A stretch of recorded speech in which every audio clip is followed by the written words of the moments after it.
ವೀಕ್ಷಕರೇ, ನೀವು ನೋಡ್ತಾ ಇದ್ದೀರಾ ಜಿಟಿವಿ ಕನ್ನಡ ನ್ಯೂಸ್. ನಾನು ಲಕ್ಷ್ಮೀ ಬಿರಾದಾರ್. ಭಾರತೀಯ ಸೇನೆ ಉಗ್ರರ ಮೇಲೆ ಬಾಂಬ್ ದಾಳಿ ನಡೆಸಿದ್ದು ಅಮಾನವೀಯ. ಉಗ್ರರ ಸಾವಿಗೆ ವಿಷಾದ ವ್ಯಕ್ತಪಡಿಸಿದ ಜೆಡಿಎಸ್ ನಾಯಕ. ಪುಲ್ವಾಮಾ ದಾಳಿಗೆ ಪ್ರತೀಕಾರವಾಗಿ ಭಾರತೀಯ ವಾಯುಸೇನೆ ಪಾಕಿಸ್ತಾನದ ಉಗ್ರ ಶಿಬಿರಗಳ ಮೇಲೆ ದಾಳಿ ಮಾಡಿ 300ಕ್ಕೂ ಹೆಚ್ಚು ಉಗ್ರರನ್ನ ಹತ್ಯೆ ಮಾಡಿದೆ. ಭಾರತೀಯ ವಾಯುಸೇನೆಯ ಸಾಹಸಕ್ಕೆ ದೇಶಾದ್ಯಂತ ಮೆಚ್ಚುಗೆ ವ್ಯಕ್ತವಾಗುತ್ತಿದೆ. ಇದೀಗ ಜೆಡಿಎಸ್ ನಾಯಕ ತೋಟಗಾರಿಕಾ ಸಚಿವ ಎಂಸಿ ಮನಗೂಳಿ ಭಯೋತ್ಪಾದಕರ ವಿರುದ್ಧ ನಡೆದ ಬಾಂಬ್ ದಾಳಿಯನ್ನ ಟೀಕಿಸಿದ್ದಾರೆ.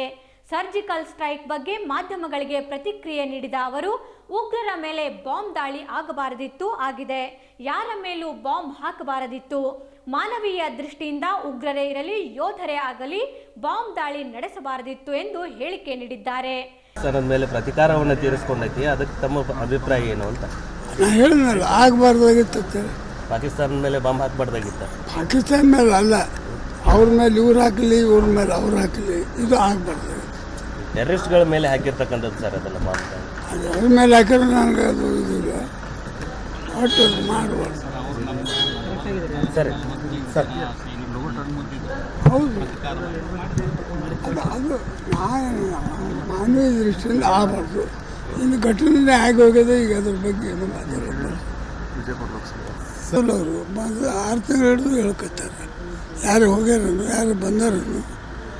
ಜೆ ಡಿ ಎಸ್ ಅವರು ಬಿ ಜೆ ಪಿಗೆ ಹೋಗಿಲ್ಲ, ಬಿ ಜೆ ಪಿಯವರು ನಮ್ಮಲ್ಲಿ ಬಂದಿಲ್ಲ, ಕಾಂಗ್ರೆಸ್ದವರು ಬಿ ಜೆ ಪಿಗೆ ಹೋಗಿಲ್ಲ, ಕಾಂಗ್ರೆಸ್ದವರು ನಮ್ಮಲ್ಲಿ ಬಂದಿಲ್ಲ. ಯಾರು ಇರ್ಬೇಕು ಅವ್ರ ಸ್ಥಾನದಾಗೆ ಅದಾರ. ವಿನಾಕಾರಣ ಒಬ್ಬ ತೋರಿಸಿ ಜನರ ಮನಸ್ಸು ಚಂಚಲ ಮಾಡೋ ಸಲುವಾಗಿ ನಂಬಲ್ಲಿ ಒಬ್ಬ ಹೇಳ್ತಾನೆ, 10 ರೂಪಾಯಿಗೆ 1 ರೂಪಾಯಿ ಕಮ್ಮಿ ಬಿದ್ದ ಅಂದ್ರೆ ಕೊಡ್ತಾನೆ ಒಬ್ಬ. 10 ರೂಪಾಯಿನೂ ಕೊಡೋಂದ್ರೆ ಯಾರೂ ಕೊಡೋದಿಲ್ಲ. ಹಂಗೆ 4 ಸೀಟ್ ಬಂದ್ರೆ ಆಯಿತು, ನಮ್ಗೆ ಮೆಜಾರಿಟಿ ಆಗ್ತದೆ. 2 ಸೀಟ್ ಬಂದ್ರೆ ಮೆಜಾರಿಟಿ ಆಗ್ತದೆ. ಬಿ ಜೆ ಪಿಯವ್ರು ಹೇಳ್ಕೊತ ತಿರ್ಗಾಡ್ತಾರೆ. ಆದರೆ ಒಂದು ಮಾತು ಹೇಳ್ತೀನಿ, 5 ವರ್ಷ ನಮ್ಮ ಸರ್ಕಾರ ಯಾರೂ ಒಳಗಡೆ ಸಿಕ್ಕಿಲ್ಲ. ಕುಮಾರಸ್ವಾಮಿ 5 ವರ್ಷ ಮುಖ್ಯಮಂತ್ರಿಯಾಗಿ ಕೆಲಸ ಮಾಡ್ತಾರೆ. ಇದೀಗ ಮನಗೂಳಿ ವಿರುದ್ಧ ಸಾಕಷ್ಟು ವಿರೋಧಗಳು ವ್ಯಕ್ತವಾಗುತ್ತಿದೆ. ಜನತೆ ಇವರನ್ನ ಸಚಿವ ಸ್ಥಾನದಿಂದ ತೆಗೆದು ಹಾಕಬೇಕೆಂದು ಆಗ್ರಹಿಸಿ ಪ್ರತಿಭಟನೆ ನಡೆಸಿದ್ದಾರೆ.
ಇಂಥ ನಮ್ಮ ರಾಜ್ಯದ ತೋಟಗಾರಿಕಾ ಸಚಿವ ಸ್ಥಾನದಿಂದ ಇವನನ್ನ ರದ್ದುಗೊಳಿಸಿ ನಮ್ಮ ಭಾರತ ದೇಶದನ್ನ ಬಿಟ್ಟು ಗಡಿಪಾರು ಮಾಡಬೇಕು.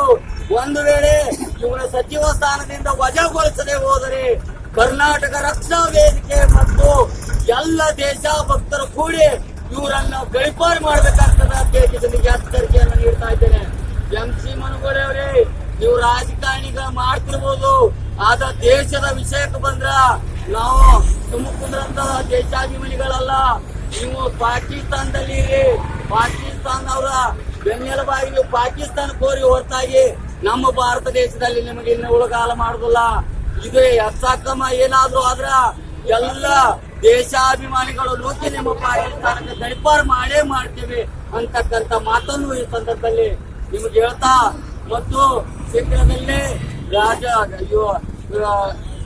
ಕುಮಾರಸ್ವಾಮಿ ಅವರು ಶೀಘ್ರದಲ್ಲೇ ಅವರ ಸಚಿವ ಸ್ಥಾನದಿಂದ ಅವರನ್ನ ವಜಾಗೊಳಿಸಿ ನಮ್ಮ ದೇಶದಿಂದ ಅವರನ್ನ ಗಡಿಪಾರು ಮಾಡಲು ಮುಂದಾಗಬೇಕಂತ ಹೇಳಿಕೆಯಿಂದ ಈ ಸಂದರ್ಭದಲ್ಲಿ ವಿನಂತಿ ಮತ್ತು ನಿಮಗೆ ಎಚ್ಚರಿಕೆ. ಇಲ್ಲದೆ 2-3-4 ದಿನ ನಿಮ್ಗೆ ಕರ್ನಾಟಕ ರಕ್ಷಣಾ ವೇದಿಕೆ ಎಲ್ಲ ದೇಶಭಕ್ತರಿಂದ ನಿಮ್ಗೆ 4-5 ದಿನ ಕಾಲಾವಕಾಶ ನೀಡುತ್ತೇವೆ. ಒಂದು ವೇಳೆ ಅವನ ಸಚಿವ ಸ್ಥಾನದಿಂದ ನೀವು ಹೊರಗಡೆ ತೆಗೆದು ಹಾಕದೇ ಹೋದಲ್ಲಿ ಕರ್ನಾಟಕ ರಕ್ಷಣಾ ವೇದಿಕೆ ಇಡೀ ರಾಜ್ಯಾದ್ಯಂತ ಬೀದಿಗಳು ಹೋರಾಟ ಮಾಡಬೇಕಾಗ್ತದೆ ಈ ಸಂದರ್ಭದಲ್ಲಿ ಎಚ್ಚರಿಕೆಯನ್ನು ಇದಿಷ್ಟು ಈ ಹೊತ್ತಿನ ಸುದ್ದಿ. ಮತ್ತಷ್ಟು ಸುದ್ದಿಗಾಗಿ ನೋಡ್ತಾ ಇರಿ GTV ನ್ಯೂಸ್. ಜಿ ಅಂದ್ರೆ ಇದು ಜೀನಿಯಸ್.